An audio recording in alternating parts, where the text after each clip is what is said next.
الحمد لله نحمده ونستعينه ونؤمن به ونتوكل عليه ونعوذ بالله من شرور أنفسنا ومن سيئات أعمالنا من يهده الله فلا مضل له ومن يضلل فلا هادي له وأشهد أن لا إله إلا الله وحده لا شريك له وأشهد أن محمدا عبده ورسوله أرسله بالهدى ودين الحق ليظهره على الدين كله ولو كره المشركون يا أيها الذين آمنوا اتقوا الله حق تقاته ولا تموتن إلا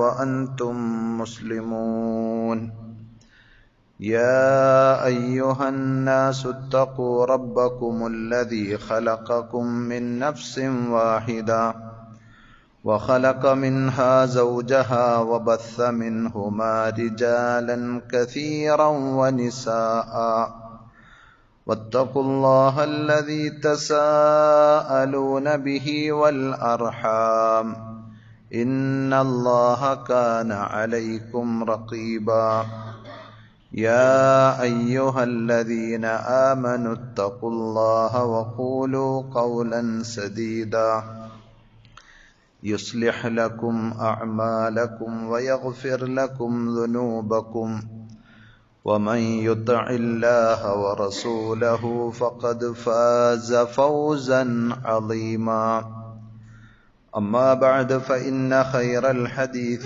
كتاب الله وخير الهدي هدي محمد صلى الله عليه وسلم وشر الأمور محدثاتها وكل محدثة بدعة وكل بدعة ضلالة وكل ضلالة في النار أعوذ بالله السميع العليم من الشيطان الرجيم بسم الله الرحمن الرحيم قل لن يصيبنا إلا ما كتب الله لنا هو مولانا وعلى الله فليتوكل المؤمنون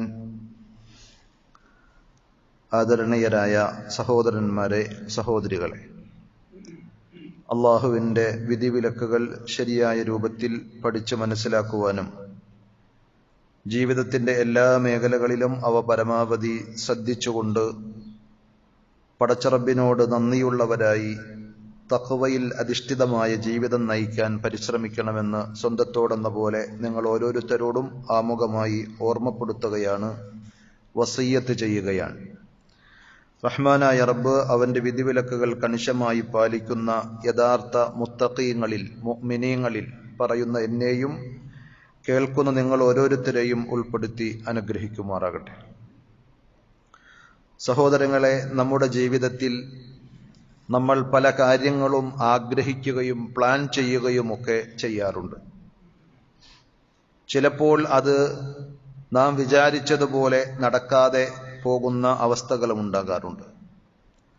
അത്തരം സന്ദർഭങ്ങളിൽ നമുക്ക് വല്ലാത്ത വിഷമവും സങ്കടവും നിരാശയുമൊക്കെ ചിലപ്പോൾ പിടികൂടുകയും ചെയ്യും. ഉദാഹരണം പറയുകയാണെങ്കിൽ, നമ്മൾ വളർത്തി വലുതാക്കിയ ഒരു മകളെ കെട്ടിച്ചയക്കാൻ വേണ്ടി പലരോടും പറഞ്ഞ് അന്വേഷണങ്ങൾ നടത്തി ഒരു ബന്ധം ഉറപ്പിച്ചു.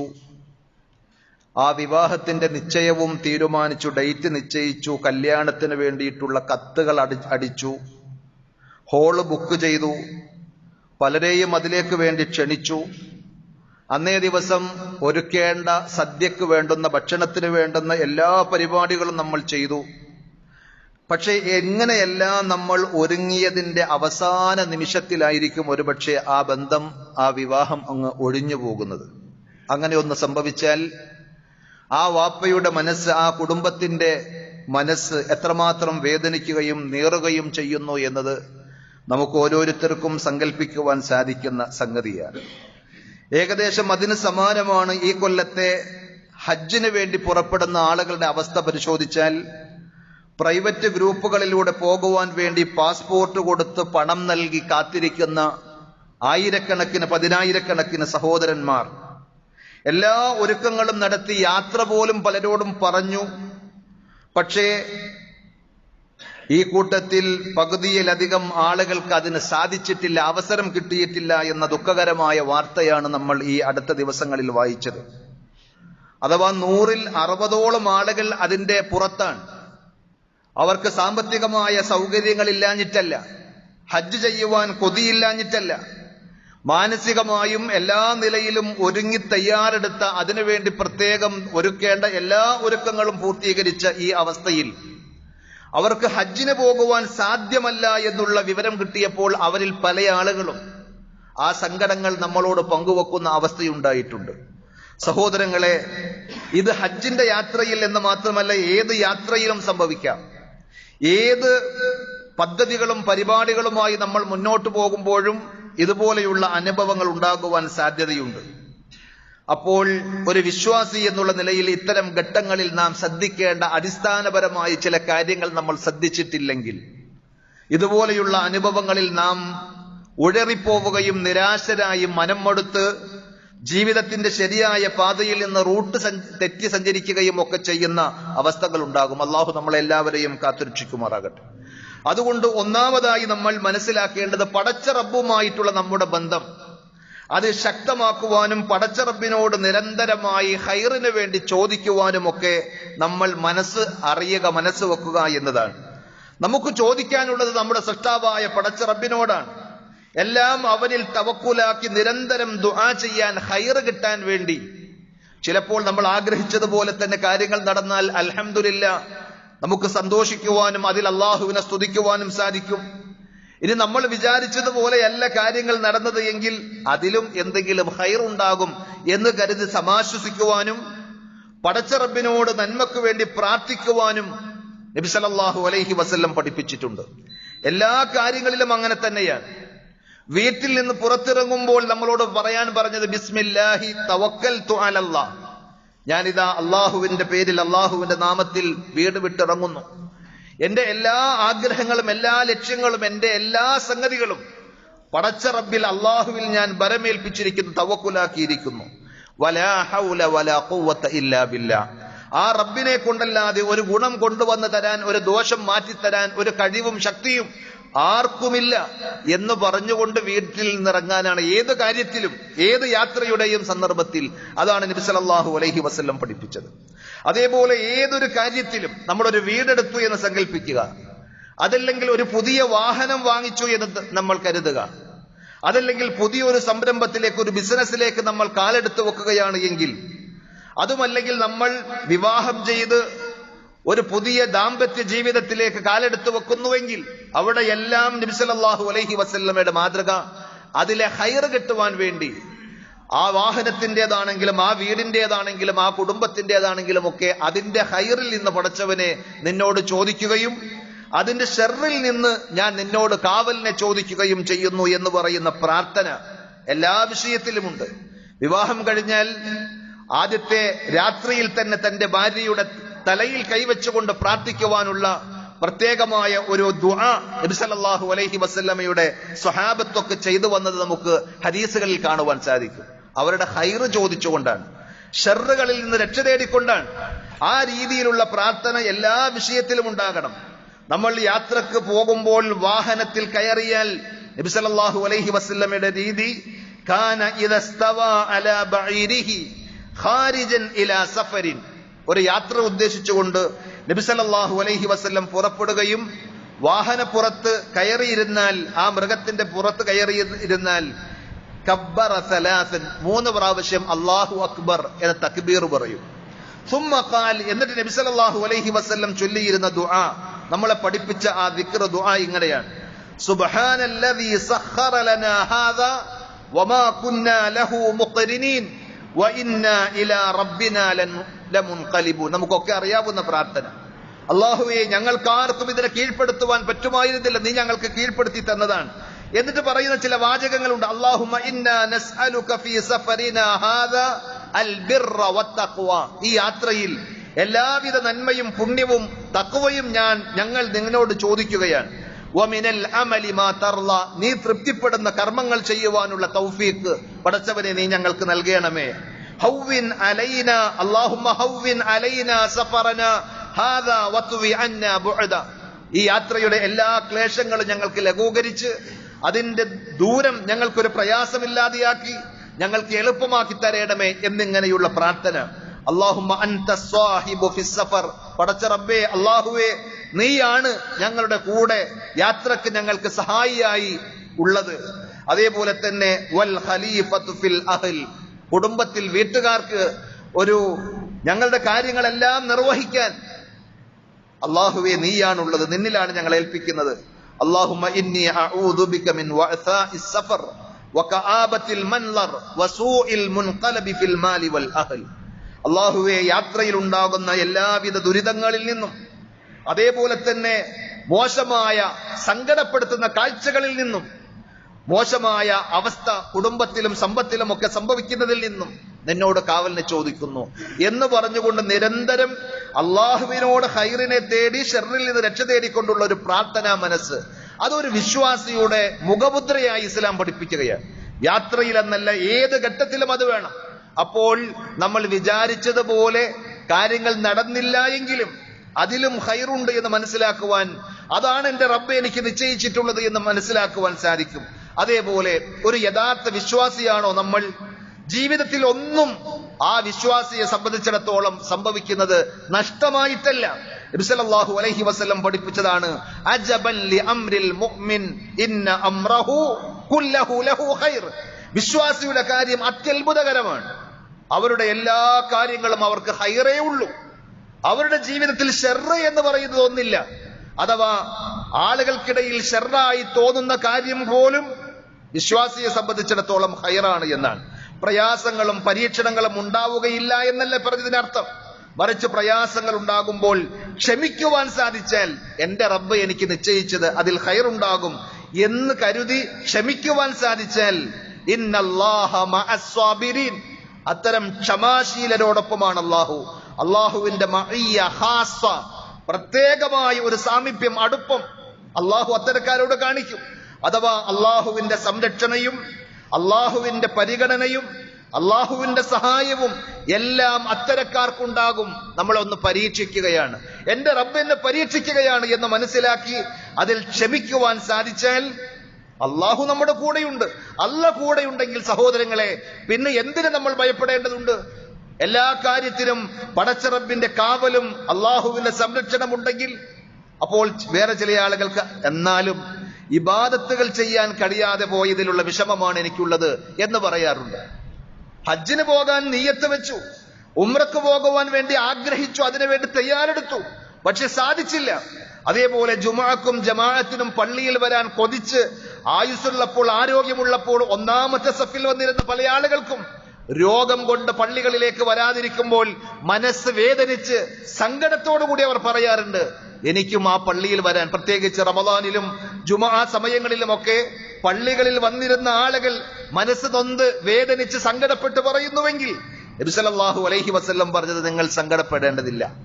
ഇദാ മരിളൽ അബ്ദു ഔ സാഫർ, ഒരു അടിമ, ഒരു വിശ്വാസി രോഗിയാവുകയോ അല്ലെങ്കിൽ യാത്ര പോവുകയോ ചെയ്താൽ അപ്പോൾ ഫർള് നമസ്കാരങ്ങൾക്ക് പുറമെ സുന്നത്തായ നമസ്കാരങ്ങളും അതേപോലെ മറ്റു പല കാര്യങ്ങളും ഒക്കെ ചെയ്തിരുന്ന ആളുകൾക്ക് രോഗാവസ്ഥയിൽ യാത്രാവേളയിൽ ഇതൊന്നും ചെയ്യാൻ കഴിയാതെ വന്നതിന്റെ പേരിൽ വിഷമിക്കേണ്ടതില്ല.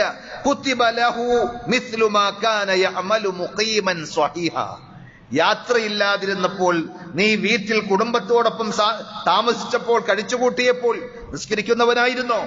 ഫർളിന് പുറമെ സുന്നത്തുകൾ നിസ്കരിച്ചിരുന്നോ? ഖുർആൻ ഓതിയിരുന്നോ?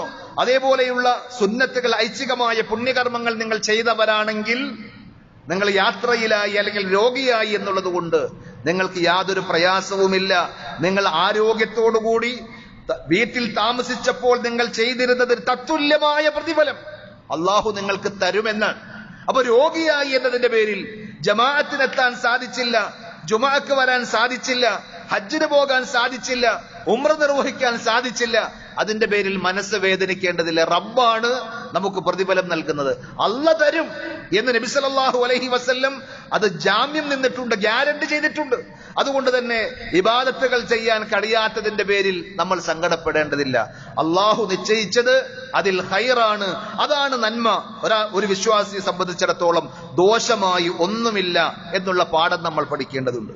അതേപോലെ തന്നെ പടച്ച റബ്ബിന്റെ ഖളാ ഖദറിലുള്ള വിശ്വാസം ഈമാൻ കാര്യങ്ങളിൽ ഒന്നായി നബി സല്ലല്ലാഹു അലൈഹി വസല്ലം എണ്ണി പഠിപ്പിച്ച കൂട്ടത്തിൽ നമുക്ക് കാണാൻ കഴിയുന്ന സംഗതിയാണ്. ജീവിതത്തിൽ എന്തെല്ലാം സംഭവിച്ചാലും അള്ളാഹു അറിയാതെ, പടച്ച റബ്ബ് നിശ്ചയിക്കാതെ, അള്ളാഹ് തീരുമാനിക്കാതെ ഒന്നും സംഭവിക്കുകയില്ല. ആ പടച്ച റബ്ബാകട്ടെ റഹ്മാനും റഹീമും വദൂദും ഒക്കെയാണ്. റഹ്മാൻ അത്യധികം കരുണയുള്ള പടച്ച റബ്ബ്, അത്യധികം കാരുണ്യം നമ്മളോട് ചൊരിയുന്ന റബ്ബ്. വദൂദ് അങ്ങേയറ്റം നമ്മെ സ്നേഹിക്കുന്നവൻ. ആ പടച്ച റബ്ബ് നിശ്ചയിക്കുന്നത് ഒരിക്കലും നമ്മളെ പ്രയാസപ്പെടുത്തുവാനോ കഷ്ടപ്പെടുത്തുവാനോ അല്ല എന്ന് തിരിച്ചറിയുവാൻ നമുക്ക് സാധിച്ചാൽ, ആ റബ്ബ് അറിയാതെ ഒന്നും ഇവിടെ സംഭവിക്കുന്നില്ല എന്ന് നമുക്ക് മനസ്സിലാക്കാൻ സാധിച്ചാൽ, അതിലെ ഗുട്ടൻസ് ചിലപ്പോൾ നമുക്ക് പിടികിട്ടാൻ അല്പം ചില കാലതാമസം നേരിട്ടേക്കാം. പക്ഷെ ഖുർആൻ പറഞ്ഞത് വഅസാ അൻ തക്റഹു ശൈഅൻ വഹുവ ഖൈറുൻ ലക്കും. ചില കാര്യങ്ങൾ നിങ്ങൾക്ക് ഇഷ്ടമില്ലായിരിക്കും, നിങ്ങൾക്ക് വെറുപ്പായിരിക്കും, പക്ഷെ വാസ്തവത്തിൽ അതായിരിക്കും നിങ്ങൾക്ക് ഖൈറ്. വഅസാ അൻ തുഹിബ്ബു ശൈഅൻ വഹുവ ശർറുൻ ലക്കും. വേറെ ചില കാര്യങ്ങൾ നിങ്ങൾക്ക് വല്ലാത്ത താല്പര്യമുണ്ടാകും. എനിക്ക് ആ ജോലി തന്നെ കിട്ടണം, അവിടെ തന്നെ ബിസിനസ് തുടങ്ങണം, ആ വീട് അവിടെ തന്നെ ഉണ്ടാക്കണം, ഇങ്ങനെ പലതും ആഗ്രഹങ്ങളും താല്പര്യങ്ങളും ഉണ്ടാകും. പക്ഷേ വഹുവ ശർറുൻ ലക്കും, അത് നിങ്ങൾക്ക് ഷർറായിരിക്കും. അതുകൊണ്ടാണ് ഒരു പക്ഷെ പടച്ച റബ്ബ് അതിൽ നിന്ന് നിങ്ങളെ തട്ടി മാറ്റുന്നത്. നിങ്ങൾ വീണ്ടും വീണ്ടും അതിലേക്ക് പോകുമ്പോൾ എന്റെ റബ്ബ് എനിക്കത് വേണ്ട എന്ന് വെച്ചിട്ടുണ്ടെങ്കിൽ അതിന്റെ പേരിൽ മനസ്സ് വേദനിക്കാനും സങ്കടപ്പെടാനുമല്ല, അതിൽ ഞാൻ കാണാത്ത എന്തെങ്കിലും ഖൈറുകൾ ഉണ്ടാകും. അത് തന്നതിലും വേറെ ചിലത് തടഞ്ഞതിലും അള്ളാഹുവിന് ചില യുക്തി രഹസ്യങ്ങൾ ഉണ്ടാകും. അതുകൊണ്ട് വല്ലാഹു യഅലമു വഅൻതും ലാ തഅലമൂൻ, അള്ളാഹ്ക്ക് അറിയാം എല്ലാ കാര്യങ്ങളും, നിങ്ങൾക്ക് ഒന്നും അറിയില്ല എന്നാണ് ഖുർആൻ പറഞ്ഞത്. അതുകൊണ്ട് സഹോദരങ്ങളെ, നമ്മൾ ആഗ്രഹിച്ചത് നടക്കുക എന്നതിലുപരി നമ്മുടെ ജീവിതത്തിൽ ആത്യന്തികമായി ഖൈറിന് വേണ്ടി നമ്മൾ ആഗ്രഹിക്കുകയും പടച്ച റബ്ബിനോട് ചോദിക്കുകയും വേണം. അതിനാണല്ലോ ദുആ ഉൽ ഇസ്തിഖാറ. ഏത് വിഷയത്തിലും, ഒരു യാത്രയാകട്ടെ, ഒരു പുതിയ സംരംഭം തുടങ്ങുന്നതാകട്ടെ, ഒരു ബന്ധം പിടിക്കുന്ന വിവാഹത്തിൻ്റെതാകട്ടെ, ഏത് കാര്യത്തിലും അത് ഖൈറാണോ ഷർറാണോ എന്ന് നമുക്ക് ആർക്കും അറിയില്ല. അതുകൊണ്ട് 2 റക്അത്ത് സുന്നത്ത് നിസ്കരിച്ച് പടച്ച റബ്ബിനോട് ദുആ ചെയ്യാനാണ് നബി സല്ലല്ലാഹു അലൈഹി വസല്ലം പഠിപ്പിച്ചത്. സ്വഹാബത്തിനെ ഖുർആനിലെ ഒരു അധ്യായം, ഒരു സൂറത്ത് പഠിപ്പിക്കുന്നത് പോലെ നബി സല്ലല്ലാഹു അലൈഹി വസല്ലം പഠിപ്പിച്ചു എന്നാണ് ദുആ ഉൽ ഇസ്തിഖാറത്തിനെ സംബന്ധിച്ച് ഹദീസിൽ നമുക്ക് കാണുവാൻ സാധിക്കുന്നത്. അതിന്റെ ആകത്തുക ഇതാണ്: അല്ലാഹുവേ, ഇത് എനിക്ക് ഖൈറാണെങ്കിൽ, ഇത് എന്റെ വിഷയത്തിൽ ഖൈറായി നീ മനസ്സിലാക്കുന്നുവെങ്കിൽ അത് എനിക്ക് നീ എളുപ്പമാക്കി തരണേ. അത് ഷർറാണെങ്കിൽ അതിനെയും എന്നെയും അകറ്റേണമേ. എവിടെയാണോ ഖൈറുള്ളത് അത് എനിക്ക് നൽകി അതിലെനിക്ക് തൃപ്തി നൽകണമേ എന്ന് പറഞ്ഞുകൊണ്ട് പ്രാർത്ഥിക്കാൻ നബി സല്ലല്ലാഹു അലൈഹി വസല്ലം പഠിപ്പിച്ചിട്ടുണ്ട്. അപ്പൊ പടച്ച റബ്ബിന്റെ തീരുമാനം എന്ത് തന്നെയാണ് എങ്കിലും അതിൽ തൃപ്തിപ്പെടുവാനുള്ള മനസ്സ് നമുക്ക് വേണം. നമ്മൾ ആഗ്രഹിച്ചതുപോലെ തന്നെ കാര്യങ്ങൾ നടക്കണമെന്നില്ല. ആഗ്രഹിച്ചത് കിട്ടിയാൽ ഒരു പക്ഷേ അപകടമാണോ ദുരന്തമാണോ എന്നത് അനുഭവിച്ചാലേ നമുക്കറിയുള്ളൂ. ഭാവി അറിയുന്ന പടച്ച റബ്ബിനോടാണ് നമ്മൾ ചോദിക്കുന്നത്. അത് ഖൈറാണെങ്കിൽ എനിക്ക് അടുപ്പിച്ചു തരണമേ, ഷർറാണെങ്കിൽ എന്നെ അതിൽ നിന്ന് അകറ്റേണമേ, അതിനെ എന്നിൽ നിന്നും അകറ്റേണമേ എന്നാണ് പഠിപ്പിച്ചത്. നബി സല്ലല്ലാഹു അലൈഹി വസല്ലം പഠിപ്പിച്ചു, അള്ളാഹുവിനോടുള്ള മഹബത്ത് സത്യസന്ധമാണെങ്കിൽ, പടച്ച റബ്ബിനെ ആത്മാർത്ഥമായി സത്യസന്ധമായി നമ്മൾ സ്നേഹിക്കുന്നുവെങ്കിൽ അല്ലാഹ് എനിക്ക് വെച്ചത് അത് ഖൈറാണ് എന്ന് തിരിച്ചറിയുവാനുള്ള മനസ്സും ഈമാനികമായ ഉയർച്ചയും നമുക്കുണ്ടാകേണ്ടതുണ്ട്. അതാണ് റസൂലുള്ളാഹി സ്വല്ലല്ലാഹു അലൈഹി വസല്ലം ദുആ ചെയ്യാറുണ്ടായിരുന്നു എന്നാണ്. വഅസ്അലുക റിളാ ബിൽ ഖളാ, അല്ലാഹുവേ, നിന്റെ ഖളാ, നിന്റെ തീരുമാനം, അതിൽ തൃപ്തിപ്പെടുവാനുള്ള ഒരു മനസ്സ് നീ എനിക്ക് നൽകണമേ. അപ്പോൾ അള്ളാഹുവിന്റെ നിശ്ചയങ്ങളിൽ, തീരുമാനങ്ങളിൽ തൃപ്തിപ്പെടുവാൻ നമുക്ക് സാധിക്കുക എന്നത്, ഒരു യാത്ര പോകാൻ സാധിച്ചില്ല, വേദനിക്കും, ശരിയാണ്, പക്ഷേ അതിൽ എന്റെ റബ്ബ് എനിക്കൊരു ഖൈർ നിശ്ചയിച്ചിട്ടുണ്ടാകും എന്ന് മനസ്സിലാക്കാൻ, ആ ബന്ധം, വിവാഹം പ്ലാൻ ചെയ്ത് എല്ലാം ഒരുങ്ങിയതാണ്, ഇനി എങ്ങനെ ആളുകളെ ഫേസ് ചെയ്യും എന്നല്ല ചിന്തിക്കേണ്ടത്, അത് നടക്കാത്തതിലും ഖൈറുണ്ട് എന്ന് മനസ്സിലാക്കാൻ സാധിക്കും. പക്ഷേ കുറെ കഴിഞ്ഞായിരിക്കും നമുക്കറിയുന്നത് ആ ബന്ധം പിടിക്കാതിരുന്നത് നന്നായിരുന്നു എന്ന്. ജീവിതത്തിന്റെ അനുഭവങ്ങൾ പലതുമായി വരുമ്പോൾ അല്ലാഹ് എന്നെ കാത്തതാണ് എന്ന് അപ്പോൾ വരും. അപ്പൊ അതിനു മുമ്പ് ചീത്ത പറഞ്ഞതോ, അതിനു മുമ്പ് നമ്മൾ പൊറുതികേട് കാണിച്ചതോ? അതാണ് പറഞ്ഞത്, ക്ഷമിക്കുവാനും സഹിക്കുവാനും സാധിച്ച് റബ്ബിൽ തവക്കുലാക്കി എന്റെ റബ്ബ് എനിക്ക് ഖൈറാണ് നിശ്ചയിച്ചത് എന്ന് മനസ്സിലാക്കാൻ സാധിച്ചാൽ ഒരു പ്രശ്നവുമില്ല. ഞാൻ തുടക്കത്തിൽ ഓതി വെച്ച 9-ാം അധ്യായം സൂറത്ത് തൗബയിലെ 51-ാമത്തെ ആയത്ത് വിശ്വാസികളായ നമ്മുടെ എല്ലാവരുടെയും കൂടെ എപ്പോഴും ഉണ്ടാകേണ്ടത്. ജീവിതത്തിൽ പല പല അനുഭവങ്ങളും വരുമ്പോൾ നിരാശരായി മനം മടുത്ത് ജീവിതത്തിൽ നിന്ന് മാറിപ്പോകാതിരിക്കാൻ നമുക്ക് പ്രഖ്യാപിക്കാൻ സാധിക്കണം, ഖുൽ ലൻ യുസീബന ഇല്ലാ മാ കതബല്ലാഹു ലനാ. അല്ലാഹു നമുക്ക് കണക്കാക്കിയതല്ലാതെ, പടച്ച റബ്ബ് നിശ്ചയിച്ചതല്ലാതെ നമുക്ക് ബാധിക്കുകയേയില്ല എന്ന് പറഞ്ഞു കൊടുക്കൂ നബിയെ. ഇസ്ലാമിന്റെ ചരിത്രത്തിൽ യുദ്ധത്തിന് പോയ സ്വഹാബത്തിനടക്കം ജീവിതത്തിൽ അവിടെ ഉണ്ടാകുന്ന പരിക്കുകളും പ്രയാസങ്ങളും എല്ലാം അല്ല കണക്കാക്കിയത്, അല്ല വിധിച്ചത്, അല്ല നിശ്ചയിച്ചത് മാത്രമേ നമുക്ക് സംഭവിക്കുകയുള്ളൂ. ഹുവ മൗലാന, അവനാണ് നമ്മുടെ രക്ഷിതാവ്. ഐ മുതവല്ലി ഉമൂറന ദീനിയ വദ്ദുനിയവിയ, നമ്മുടെ ദുനിയാവിന്റെയും ദീനിന്റെയും എല്ലാ കാര്യങ്ങളും ഏറ്റെടുത്ത് നമ്മുടെ സംരക്ഷകനായി, നമ്മുടെ യജമാനനായി നമ്മുടെ കൂടെയുള്ളവനാണ് പടച്ച റബ്ബ്.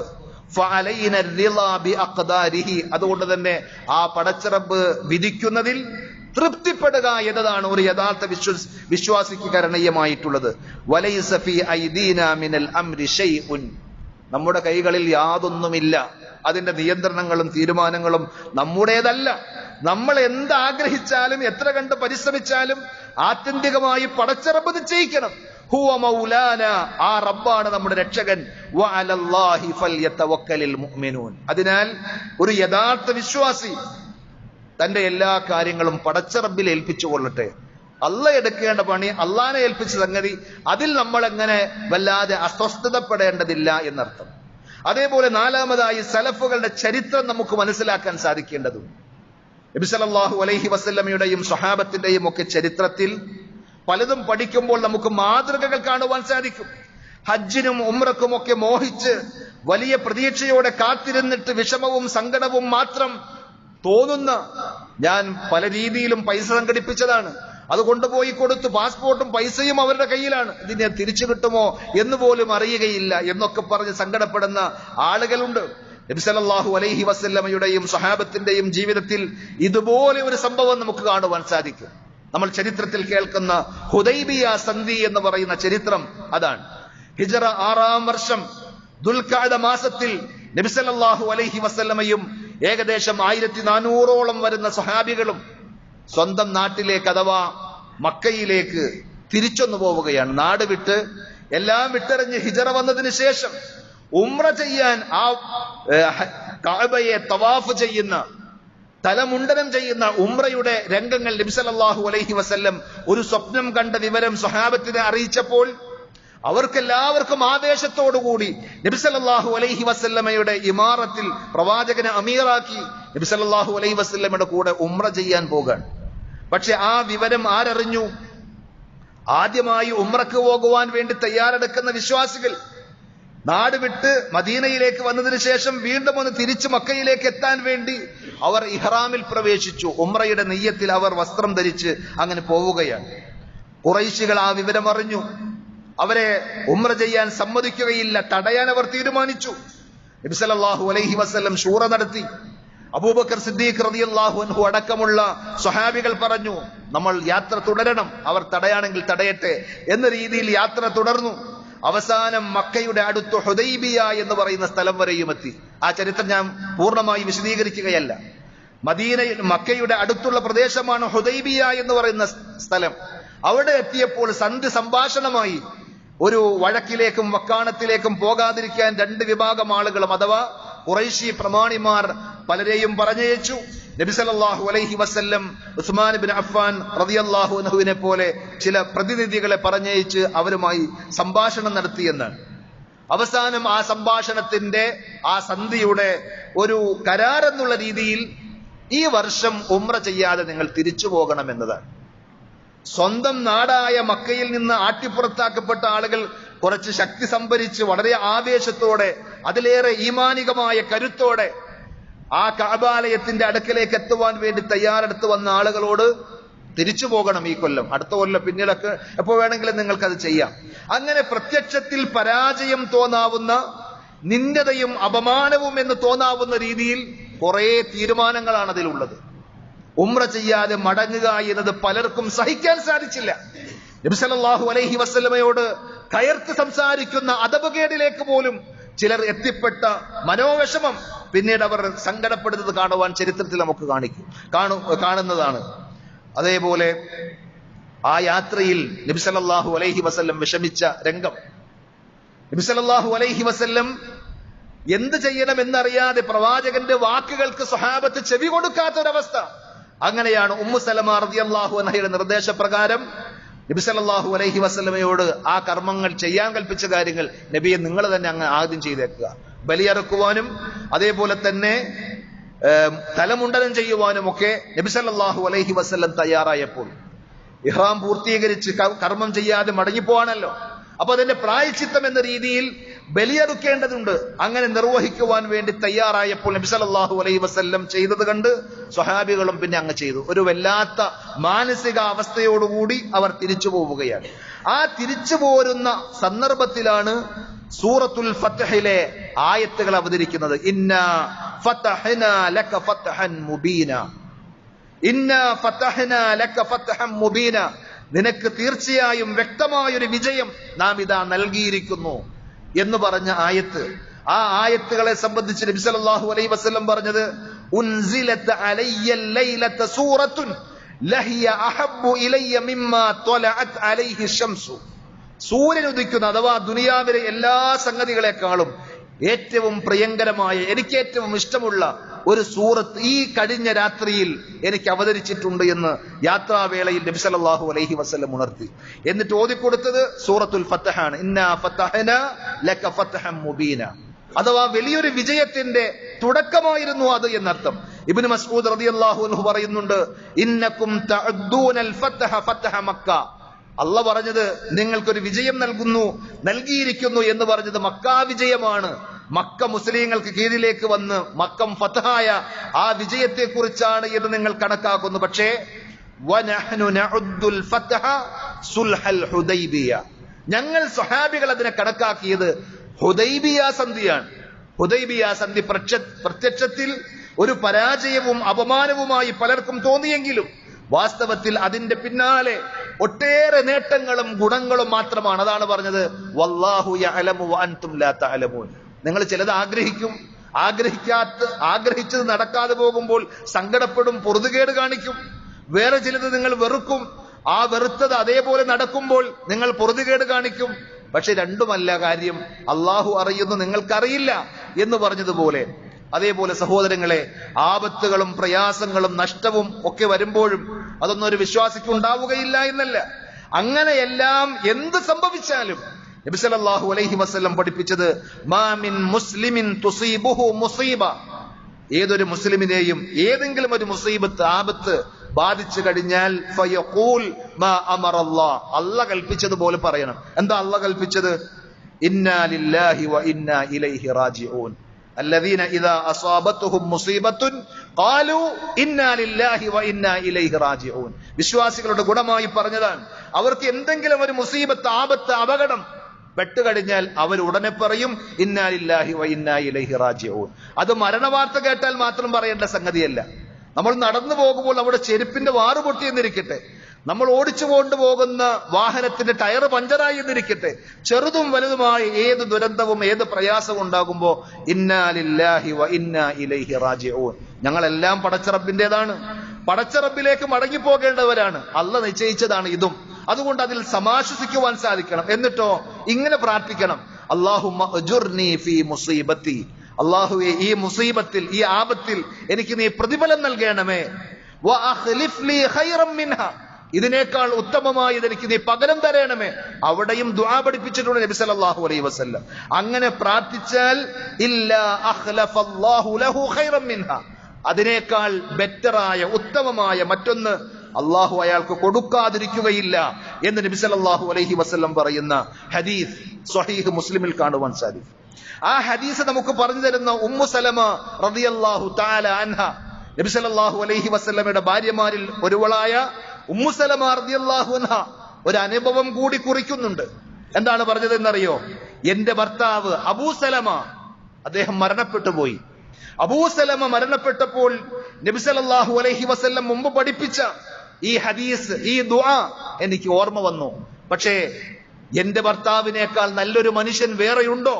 ഏതൊരു ഭാര്യയും ചിന്തിക്കേണ്ടത്, ഏതൊരു ഭർത്താവും മനസ്സിൽ കൊണ്ടു നടക്കേണ്ടത് അങ്ങനെയാണ്. എന്റെ ഭാര്യയേക്കാൾ നല്ലവളായി വേറൊരാളുമില്ല എന്നോ ഏതൊരു ഭർത്താവും ചിന്തിച്ചാൽ കുടുംബത്തിൽ കുറെ പ്രശ്നങ്ങൾ അവസാനിക്കും. ഏതൊരു ഭാര്യയും ഏറ്റവും പ്രിയങ്കരനായത്, ലോകത്ത് ഏറ്റവും നല്ല മനുഷ്യൻ എന്റെ ഭർത്താവാണ് എന്ന് വിലയിരുത്തുവാൻ സാധിക്കുന്നിടത്തോളം അവരുടെ കുടുംബജീവിതം സന്തോഷകരമായിരിക്കും. അത് അവിടെ ഇരിക്കട്ടെ. ഏതായിരുന്നാലും ഉമ്മു സലമ റളിയല്ലാഹു അൻഹ പറയാൻ, എന്റെ പ്രിയങ്കരനായ ഭർത്താവ് അബൂ സലമ റളിയല്ലാഹു അൻഹു മരണപ്പെട്ടപ്പോൾ ഞാൻ വിചാരിച്ചു നബി സല്ലല്ലാഹു അലൈഹി വസല്ലം പഠിപ്പിച്ച ഈ ദുആ ചൊല്ലാൻ. എങ്കിലും എന്റെ മനസ്സിൽ തോന്നിയത്, ആദ്യം അള്ളാഹുവിന്റെ മാർഗത്തിൽ ഹിജറ പോയ ആളുകളുടെ കൂട്ടത്തിൽ ഒന്നാമത്തെ കുടുംബമാണ് അബൂ സലമയുടെ കുടുംബം. അള്ളാഹുവിന്റെ ദീനിന്റെ മാർഗത്തിൽ കഷ്ടപ്പെടുവാനും അധ്വാനിക്കുവാനും തയ്യാറായ അബൂ സലമയേക്കാൾ നല്ലൊരു മനുഷ്യൻ വേറെ. അത് അവരുടെ മനസ്സിൽ അങ്ങനെ ഒരാളെ കോലപ്പെടുത്താൻ പോലും കഴിഞ്ഞില്ല. പക്ഷെ എന്നാലും അള്ള പഠിപ്പിച്ചതല്ലേ, നബി സല്ലല്ലാഹു അലൈഹി വസല്ലമക്ക് അള്ള വഹയി കൊടുത്ത് റസൂലുള്ളാഹി സ്വല്ലല്ലാഹു അലൈഹി വസല്ലം പറഞ്ഞതല്ലേ. ആ വിശ്വാസത്തോടു കൂടി അവർ പ്രാർത്ഥിച്ചു, അല്ലാഹുമ്മ അജ്ർനി ഫീ മുസീബത്തി, ഇന്നാ ലില്ലാഹി ഒക്കെ ചൊല്ലിയതിനു ശേഷം, അല്ലാഹുവേ ഈ ആപത്തിൽ എനിക്ക് പ്രതിഫലം നൽകണം, ഇതിനേക്കാൾ ഉത്തമമായത് എനിക്ക് പകരം നൽകണം എന്ന് പ്രാർത്ഥിച്ചു. എന്റെ ഇദ്ദ കഴിയുമ്പോഴേക്ക് റസൂലുള്ളാഹി സ്വല്ലല്ലാഹു അലൈഹി വസല്ലം വിവാഹാന്വേഷണവുമായി ആളെ പറഞ്ഞയച്ചു എന്നാണ്. സുബ്ഹാനല്ലാഹ്. റസൂലുള്ളാഹിയേക്കാൾ വേറെ ആരാണ് ദുനിയാവിൽ പ്രിയങ്കരനായിട്ടുള്ളത്, ഏറ്റവും നല്ലവനായിട്ടുള്ളത്? അബൂ സലമയേക്കാൾ, അബൂബക്കറിനേക്കാൾ, ഉമറിനേക്കാൾ, ലോകത്തുള്ള എല്ലാവരേക്കാളും ഉന്നതനായ റസൂലുള്ളാഹി സ്വല്ലല്ലാഹു അലൈഹി വസല്ലം, അഷ്റഫുൽ ഖൽഖ് മുഹമ്മദ് മുസ്തഫ റസൂലുള്ളാഹി സ്വല്ലല്ലാഹു അലൈഹി വസല്ലം ഉമ്മു സലമയുടെ ഭർത്താവായി വരുന്നു. ഉമ്മു സലമ അതോടുകൂടി വിശ്വാസികളുടെ എല്ലാവരുടെയും ഉമ്മ എന്ന് പറയുന്ന ഉമ്മഹാത്തുൽ മുഅ്മിനീൻ, വിശ്വാസികളുടെ മാതാവ് എന്ന പദവിയിലേക്ക് വരുന്നു. ഇതെല്ലാം കിട്ടിയത് ഈമാനോടുകൂടി ആ ദുആ ചെയ്തതുകൊണ്ടാണ്. സഹോദരങ്ങളെ, അതേപോലെ നിയ്യത്താണ് ഏറ്റവും പ്രധാനമായിട്ടുള്ളത്. നമ്മൾ എന്തിനു വേണ്ടിയാ ഹജ്ജിന് വേണ്ടി ഒരുങ്ങിയത്? ഉംറക്ക് വേണ്ടി പോകുവാൻ നമ്മൾ തയ്യാറെടുത്തത് എന്തിനു വേണ്ടിയാ? പടച്ചറബിന് വേണ്ടിയാണോ? ഇഖ്ലാസോടുകൂടി അള്ളാഹ്ക്ക് വേണ്ടി കർമ്മങ്ങൾ ചെയ്യാൻ, സ്വർഗം കിട്ടണം, സ്വർഗം മോഹിച്ചുകൊണ്ടായിരുന്നോ? എങ്കിൽ കിട്ടിക്കഴിഞ്ഞു. അത് അങ്ങനെ തന്നെ ചെയ്യണമെന്നില്ല. നബി സല്ലല്ലാഹു അലൈഹി വസല്ലമയുടെ കാലഘട്ടത്തിൽ ഒരു ചരിത്രമുണ്ട്. മഅൻ ഇബ്നു യസീദ് റളിയല്ലാഹു അൻഹുമാ. മഅൻ എന്ന് പറയുന്നത് മകൻ, യസീദ് എന്ന് പറയുന്നത് വാപ്പ. വാപ്പയും മകനും നബി സല്ലല്ലാഹു അലൈഹി വസല്ലമയുടെ കാലഘട്ടത്തിൽ വാപ്പ കുറച്ച് ദീനാർ, കുറെ പൈസ സ്വതക്ക ചെയ്യാനായി ഫവളഅഹാ ഇൻദ റജുലിൻ ഫിൽ മസ്ജിദ്, പള്ളിയിൽ കൊണ്ടുപോയി ഒരാളെ ഏൽപ്പിച്ചു. സകാത്ത് സെല്ല് അതേപോലെയുള്ള സംവിധാനങ്ങൾക്കൊക്കെ നമുക്ക് മാതൃകയാക്കാവുന്ന രീതിയിൽ വാപ്പ സദക്ക ചെയ്യാൻ തീരുമാനിച്ച കുറെ സംഖ്യ പള്ളിയിൽ ഒരാളെ കൊണ്ടുപോയി ഏൽപ്പിച്ചു. അത് പിന്നീട് മകൻ വന്നുകൊണ്ട് മകന്റെ ആവശ്യങ്ങളും പ്രയാസങ്ങളും ഒക്കെ പറഞ്ഞപ്പോൾ അയാൾ എന്ത് ചെയ്തു? വാപ്പ കൊടുത്ത പൈസ മകന് കൊടുത്തു. ആ വിവരം വാപ്പ അറിഞ്ഞു. വാപ്പ അറിഞ്ഞപ്പോൾ വാപ്പക്കത് ഇഷ്ടപ്പെട്ടില്ല. വല്ലാഹി മാ ഇയ്യാക അറത്തു, മകനെ നിന്നെയല്ല ഞാൻ ഇതിലൂടെ ഉദ്ദേശിച്ചത്, വേറെ പാവപ്പെട്ട ആളുകൾക്ക് അത് കിട്ടണമെന്ന് വിചാരിച്ചിട്ടാണ്. പക്ഷെ അയാൾ അർഹനാണ്. ഈ വിഷയം നബി സല്ലല്ലാഹു അലൈഹി വസല്ലമയുടെ അടുത്തെത്തിയപ്പോൾ വാപ്പയോട് റസൂലുള്ളാഹി സ്വല്ലല്ലാഹു അലൈഹി വസല്ലം പറഞ്ഞു കൊടുത്തു, ലകമാ നവൈത യാ യസീദ്, യസീദ് നീ എന്താണ് നിയ്യത്താക്കിയത്? പാവപ്പെട്ടവന് സ്വതക്ക കൊടുക്കാന്നല്ലേ? നിന്റെ നിയ്യത്ത് കിട്ടിക്കഴിഞ്ഞു. വലകമാ അഖദ്ത യാ മഅൻ, മഅനെ നിനക്ക് ആവശ്യമുള്ള അർഹതയുള്ളതല്ലേ നീ എടുത്തത്, നീ എടുത്തോ. രണ്ടുപേർക്കും കിട്ടേണ്ടത് കിട്ടി എന്നർത്ഥം. അതുകൊണ്ട് നമ്മൾ ഹജ്ജിന് പോകുവാൻ തീരുമാനിച്ചു, ഉംറക്ക് പോകുവാൻ തീരുമാനിച്ചു, ഏതെങ്കിലും നല്ല കാര്യങ്ങൾ ചെയ്യാൻ തീരുമാനിച്ചു, നമ്മുടേതല്ലാത്ത കാരണങ്ങൾ കൊണ്ട് തടസ്സങ്ങൾ നേരിട്ടാൽ നമ്മൾ പൊറുതുകേടും അസ്വസ്ഥതയും കാണിക്കേണ്ടതില്ല. പടച്ചറബ് അനുഗ്രഹിച്ചാൽ നമ്മുടെ നിയ്യത്ത് നല്ലതാണെങ്കിൽ ഇഖ്ലാസോടുകൂടിയാണ് നമ്മൾ അതിലേക്ക് ഒരുങ്ങിയതെങ്കിൽ അതിന്റെ പ്രതിഫലം നമുക്ക് കിട്ടിക്കഴിഞ്ഞു എന്നർത്ഥം. അപ്പോ ജീവിതത്തിന്റെ ഏത് ഘട്ടത്തിലും അസ്വസ്ഥതയും പൊറുതുകേടുമല്ല, റബ്ബിൽ തവക്കുലാക്കി ജീവിക്കുവാൻ നമുക്ക് സാധിച്ചാൽ വിശ്വാസിയെ സംബന്ധിച്ചിടത്തോളം അവർ നിർഭയരായിരിക്കും. അസ്വസ്ഥതയിൽ അവർക്ക് കഴിയേണ്ടി വരികയില്ല. അല്ലാഹു സുബ്ഹാനഹു വ തആല എല്ലാ ശർറുകളിൽ നിന്നും നമ്മെ എല്ലാവരെയും കാത്തുരക്ഷിക്കുമാറാകട്ടെ.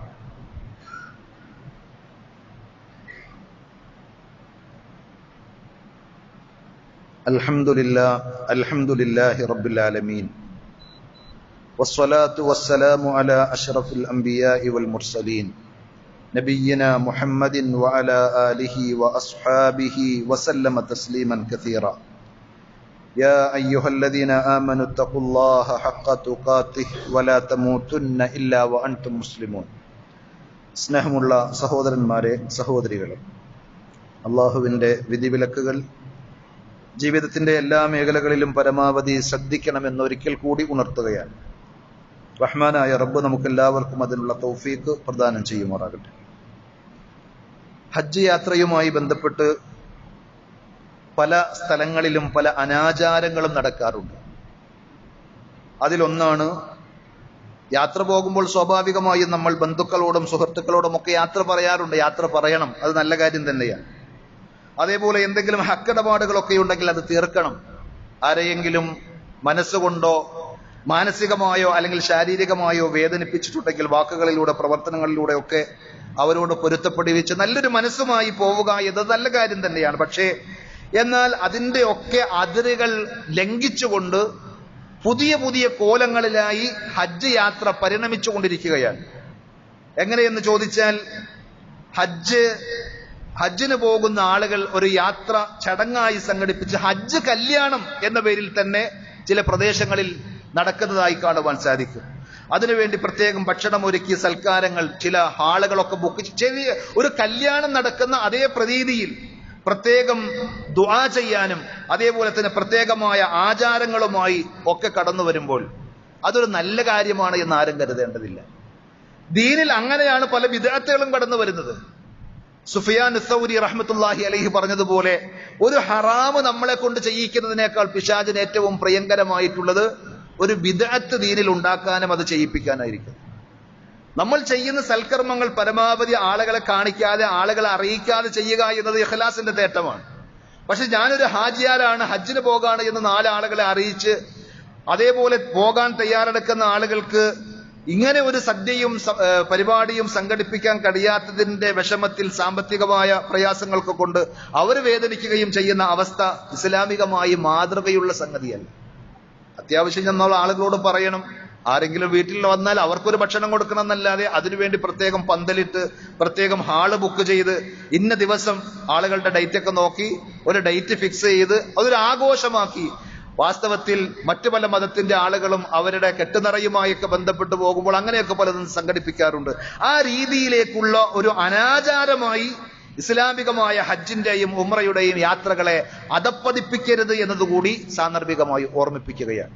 ദീനിയായ കാര്യങ്ങൾ നമുക്ക് നബി സല്ലല്ലാഹു അലൈഹി വസല്ലം പഠിപ്പിച്ച, സ്വഹാബത്ത് ചെയ്ത് കാണിച്ച ആ മാതൃകയിലൂടെ ചെയ്യാനും സ്വീകരിക്കുവാനും നമുക്ക് സാധിക്കണം. അള്ളാഹു നമുക്ക് എല്ലാവർക്കും ശരിയായ രീതിയിൽ ദീൻ പഠിച്ച് അത് അനുസരിച്ച് ജീവിക്കുവാനുള്ള തൗഫീഖ് പ്രദാനം ചെയ്യുമാറാകട്ടെ. സഹോദരങ്ങളെ, ബലിപെരുന്നാളിനോടനുബന്ധിച്ച് നമുക്ക് ഉളഹിയ്യത്ത് എന്ന കർമ്മമുണ്ട് എന്നറിയാം. എല്ലാവരും ഉളഹിയ്യത്തിന് വേണ്ടി ആഗ്രഹിക്കുന്ന, തയ്യാറെടുക്കുന്ന ആളുകൾ നമ്മുടെ പള്ളിയുമായി സഹകരിച്ച് ഉളഹിയ്യത്ത് കർമ്മങ്ങൾ നടത്തുവാൻ ഉദ്ദേശിക്കുന്നുവെങ്കിൽ പള്ളി ഭാരവാഹികളുമായി ബന്ധപ്പെടണം എന്നുകൂടി അറിയിക്കുകയാണ്. കാലേക്കൂട്ടി നമ്മൾ അതിന് ഒരുങ്ങുകയും തയ്യാറെടുക്കുകയും ചെയ്യുമ്പോഴാണ് ഏറ്റവും നല്ല രീതിയിൽ നമുക്കത് പൂർത്തീകരിക്കുവാൻ സാധിക്കുക എന്നുള്ളത് കൊണ്ട് ഉണർത്തിയെന്ന് മാത്രം. അള്ളാഹു സുബ്ഹാനഹു വ തആല നമ്മുടെ എല്ലാവരുടെയും നല്ല നല്ല ആഗ്രഹങ്ങളും ഉദ്ദേശങ്ങളും സഫലീകരിച്ചു തരുമാറാകട്ടെ.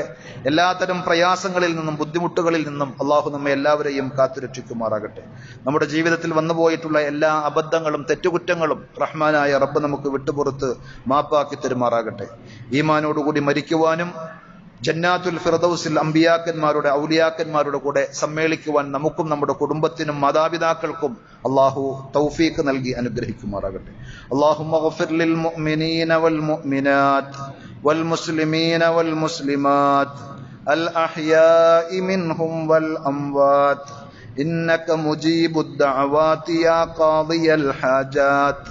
അല്ലാഹുമ്മ അഇസ്സൽ ഇസ്ലാമ വൽ മുസ്ലിമീൻ وأذل الشرك والمشركين.